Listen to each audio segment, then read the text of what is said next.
There are two stories to take a look at in today's aviation recap, from an airline expanding its network and also fleet to British Airways. That's where I'd like to begin. Battling Rolls-Royce Trent 1000 engine difficulties on the 787 fleet has seen cancellations continue, with more important flights across the network being revealed that they will be axed. The latest cancellations see service suspension through to Abu Dhabi from London Heathrow, which has knock-on effects, causing disruptions. While the UK-based airline will attempt to find ways to limit the overall impact, there will still be difficulties felt across the network. The route cancellation will take effect on the 30th of March 2025 through to the 25th of October 2025, and emphasises the difficulties that are being felt and how this problem is certainly not a short-term one. It is expected to continue for some time, and British Airways are just one of the many carriers that are responding to this and preparing for the worst. Engine difficulties have really occupied many companies' day-to-day operations across the last 18 months. British Airways, however, has openly been feeling the heat more of late, certainly publishing route cancellations more frequently than they had in the past. While some companies may be forced to cancel routes amid these groundings that I speak of, others have been able to successfully wet lease aircraft in to act as backup and therefore limit the impact on its customers.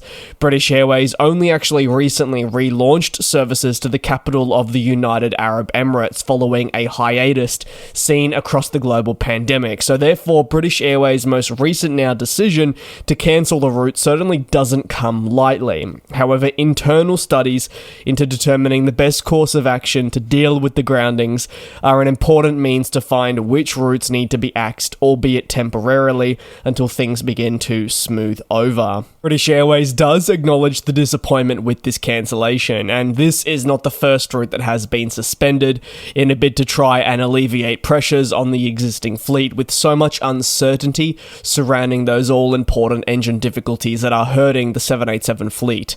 However, the company knows that such a move is essential to maintain a robust operation across the long term.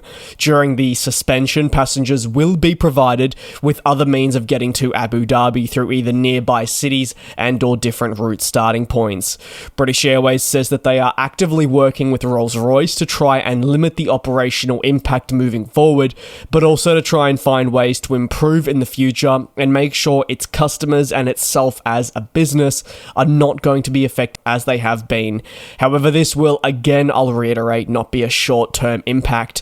The carrier is forecasting the challenges to continue, and certainly right throughout 2025, as they struggle to find a suitable solution to the difficulties other than axe routes. It is obviously unfortunate that Abu Dhabi will be removed from the network for a period of 6 to 7 months, but it is certainly deemed a necessary one, and if British Airways were to seek any comfort at all, it would be the knowledge that they are simply not the only company that is feeling the heat from these Trent 1000 difficulties and generally the extended crisis that has been hurting engines on aircraft for some time. Over to the final story, and a pretty exciting one in South Korea, with Air Premier is gearing up for a very important 2025 filled with great fleet and route network expansion. The leading South Korean carrier believes that these pillars will form a crucial part of the business as it looks to develop a balanced yet profitable route portfolio. Air Premier states that by enhancing these elements of the business, it should be able to have greater customer satisfaction ratings by offering them enhanced convenience. All the while, this should hopefully translate into an endeavor that is profitable. Across 2025, the company says that it does expect to add 3 more Boeing 787 Dreamliners, which will also then facilitate the launch of new routes, which I'll get into at the latter stage of this segment. By the end of 2025, the expectation is that the fleet will have 9 aircraft in total. Talk of expansion follows the airline actually taking delivery of its newest 787 Dreamliner. This is now the 6th in the airline's fleet, with celebration upon delivery. This 787-9 is expected to enter commercial operations sometime in January 2025, with strict deployment to the Americas. The carrier says the plane is under undergoing inspection and interior upgrades, which are crucial to prepping the aircraft for service. Talk of Air Premia continuing to add 787s to its fleet, however, is not necessarily fresh news.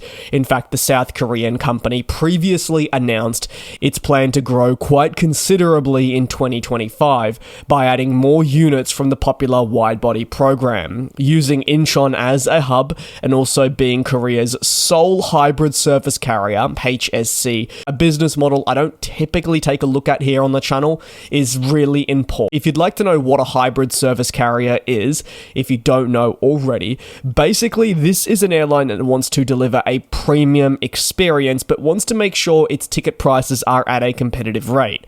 So while it attempts to be a bit of a full service carrier, at the same time it wants to find a nice balance between offering affordable airfares. Finding this balance that I speak of at times can certainly be challenging. However, they remain solely committed to having a healthy business that hopefully will see them stick around for quite some time. Adding new Dreamliners, which again I'll reiterate will be acquired on a lease, is expected to ease pressures on its existing aircraft and result in new markets being within reach, or some of its most popular services increasing weekly. The network now includes key markets across North America, such as the newly launched San Francisco, Los Angeles, and even as far as New York. Looking ahead into 2025, there will be route expansion across Asia, but if I'm strictly focusing on the Americas, while Honolulu and Seattle are slated to arrive in the following year, all thanks to the acquisition of new planes.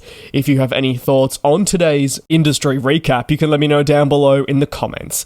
As the year rapidly comes to a close and the festive season certainly approaches only in a few days now, if you are celebrating, I wanted to wish you all the very best. Enjoy time spent with family, friends, or even just by yourself. I hope you do make the most of it. And if you're not necessarily doing anything spectacular, try put your feet up and relax just that little bit. And if you are choosing to take the time, which clearly you are if you've made it this far in the video, to watch an update during this busy period, sincerely thank you. Wishing you all the very best, and I'll see you back here tomorrow for your next industry news.